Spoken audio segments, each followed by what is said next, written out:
Coming up on today's show, I'll give you my full review of Call of Duty Modern Warfare 2.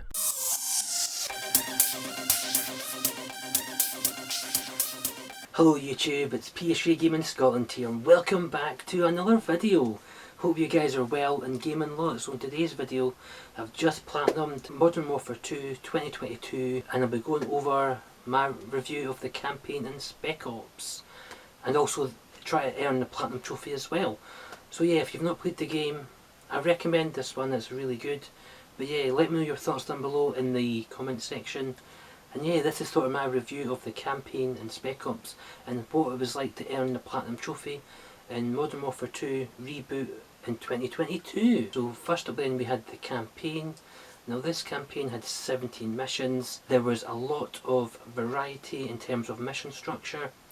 I really enjoyed that the campaign was set around the world in many different locations. So you had Amsterdam, you had Warzone 2's map, and you had different locations around America and Mexico.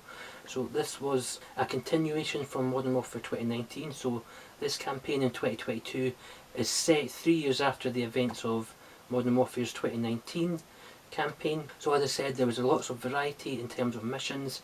You were flying in AC-130s, you were going in all guns blazing, you were going in different stealth sections, in different vehicles, which really added to the variety. But as well as the variety in this campaign, there was returning characters that made a reappearance. And basically in this campaign, like with any of the Call of Duty campaigns, you're fighting the bad people, but in this campaign you've got to go and search for ballistic missiles to try and stop them taking out the world effectively. So you, Captain Price and the Task Force 141 go to different locations trying to find one of the main bad guys. So at the start of the campaign there's a rocket launch that takes out the main bad guy. So his son Hassan takes up the role of the main bad guy in the game, but he also works with the Mexican cartel with missiles, and you've got to try and go to these different locations, take out enemies and hunt and find these missiles and destroy them basically. That's your sort of campaign story in a nutshell. So with the variety, there's also some throwback missions in this campaign which made me think of older sort of campaign missions from the previous Infinity Ward games. I love those games. There's some fantastic highlights from those games which are kind of brought back here but in a new way for a modern audience. I really loved them. I'm not going to go into too much detail because I don't want to spoil the campaign, just in case you haven't played the game. But yeah, there's some returning characters, lots of variety in this game, and a lot of throwback missions in this campaign which really add to the overall experience. As well as the overall experience, Infinity Ward have added new sort of dialogue, multiple choice options. It doesn't have any bearing on the ending of the campaign, but it's just nice if you want to replay a mission for these particular different options. You can select different options and you get different pieces of dialogue. You learn a bit more new things about particular characters and what have you. But there's a certain mission where you have to select a certain option in order to get through that mission. No spoilers. Yeah, the campaign was really fantastic. It's a typical Call of Duty campaign.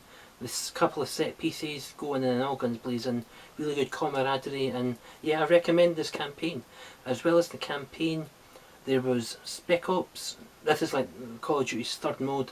Every Call of Duty has like a third mode, whether it's like a zombies mode or in this case Spec Ops returns in this game. So at the time of recording there's 3 current Spec Ops missions. We have season 1 in a couple of days time, which they are going to be adding a new Spec Ops mission, but at the time of recording this video there's currently 3. So the first one is called Low Profile, so you and your partner, which can either be through your PSN friends list, or the game does have an inbuilt online matchmaking option, so you can get a partner from online. But I would probably recommend maybe going with a friend, because then you can, both of you on your mic can coordinate how you want to approach this mission. So it's all in darkness, complete darkness. You can either do it in stealth, or you can go together to each of the bases, or you can split up, which I've found that to be the best way of splitting up. So there's 3 bases.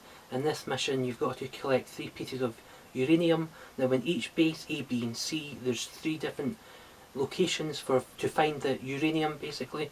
So once you've played a few times, it can either be in each of the different locations.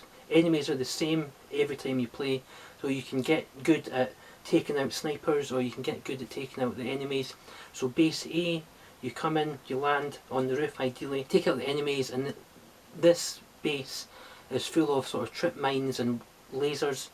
So you just have to duck under, take out the enemies, duck under, try and find your uranium, and then go to B, or you can do them in any order, but I did the A. My partner went to C, took out the enemies and the juggernaut to get the uranium, and base B is just a big house full of enemies. There are quite a lot of enemies and different locations of the uranium.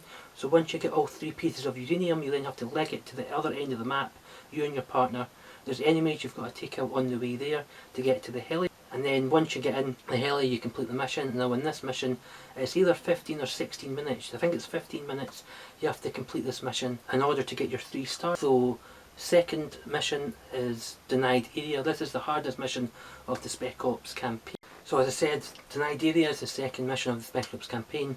There's 4 SAM turret sites you have to destroy the SAM turret in, take out enemies, take out lots of helicopters. So it's really recommended that you have a partner that knows what they're doing. So I would personally recommend Site A, D, B, C to get to, and then to get to the exfil site, get in the big helicopter and fly away and complete the mission. You've got to do this in under 16 minutes. This is the most difficult by far, so I'd recommend maybe playing with a friend in this one. But yeah, and also the final Spec Ops mission is Mount Zaya, which is basically like your Modern Warfare 3 survival mode from Modern Warfare 3 set in Dome. There's no endless waves of enemies, it's just 6 waves you've got to defeat, and you've got to prevent them from planting 3 bombs in order to get your 3 stars. You can buy like SAM turrets or sentry guns or other perks to help you, like a whole task force of teammates can help you on this as well, which you can buy from the sort of survival mode. Obviously you can use as many guns as you want, so ideally set up SAM turrets on B or whatever. One person does A, one person does C, and just try and prevent the enemies from planting the bomb. That was the Spec Ops. I really enjoyed the campaign and also the Spec Ops mode. Earning all the 3 stars was really fun. They've also added intel in the Spec Ops mission, so you probably will get times when your partner is trying to go around getting collectibles or what have you, so that's why I thought I'd recommend maybe playing these missions with a friend so you can both coordinate over your mind. But yeah, this campaign fantastic. Spec Ops, I really had a lot of fun with it. So actually earning the platinum wasn't actually too bad, it was quite straightforward. For Call of Duty campaign, you complete the mission on any difficulty, do a lot of the miscellaneous trophies as part of the campaign. Some campaigns have 2 trophies, the majority have 1, there's a couple that don't have any trophies. So you're completing the mission on any difficulty, completing the 3 stars in the intel for the Spec Ops, and then you're completing the campaign on the veteran difficulty. Now there was a couple of missions that were really quite difficult, one when you're on a ship, and one there's a tank mission towards the end of the game.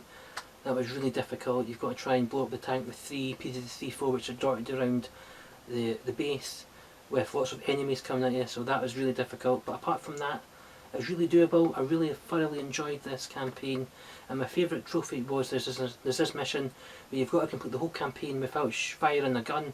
There's a crossbow in the mission in which that counts towards firing a gun, even though technically it's not a bullet, but that voids the trophy. So if you're in that mission, don't shoot the crossbow at all. But yeah, that was really fun and exciting, and it added to the variety. I love these types of trophies that you can almost do like challenge bait or play the mission in a certain way that you wouldn't normally necessarily play. But yeah, that has been my review of Modern Warfare 2's campaign. Really recommend this one. Great campaign, Spec Ops. And yeah, the trophies were few and quite a lot, really good variety. But yeah, that is the end of today's video. Hope you guys have enjoyed today's video. Thank you very much indeed for watching. I've been PS3 Gaming Scotland, and I'll see you on another video. Thanks very much indeed guys. Bye bye.